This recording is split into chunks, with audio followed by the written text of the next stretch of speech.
Banjul, 27 novembre 2025. C'est ici, sur la rive du fleuve Gambie, que l'opposant camerounais Issa Chiroma Bakary a trouvé une nouvelle terre d'asile.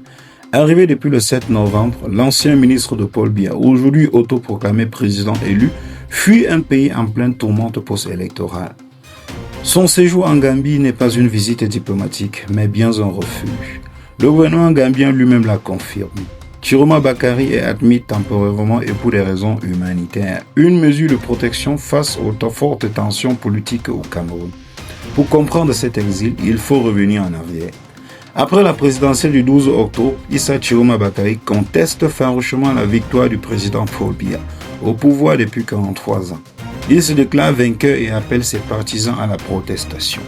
La situation dégénère, manifestations, villes mortes et une répression qui fera plusieurs morts selon l'opposition et les ONG.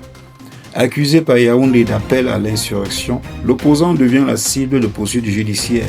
Il quitte précipitamment le Cameroun, trouvant d'abord refuge au Nigeria avant de prendre la route de la Gambie. Banjul se veut un acteur responsable. Le gouvernement gambien insiste. Il n'acceptera aucune activité subversive contre un État tiers et travaille avec des partenaires régionaux pour une issue pacifique et négociée.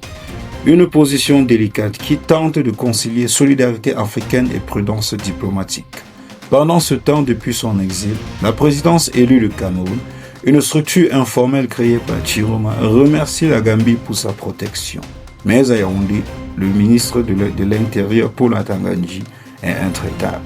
Issa Chiroma devra répondre de ses actes devant le tribunal compétent.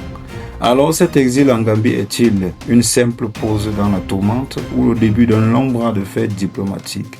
La présence de Chiroma Bakary à Banjul apaisera-t-elle les tensions ou ajoutera-t-elle une nouvelle dimension à la crise camerounaise? L'avenir nous le dira.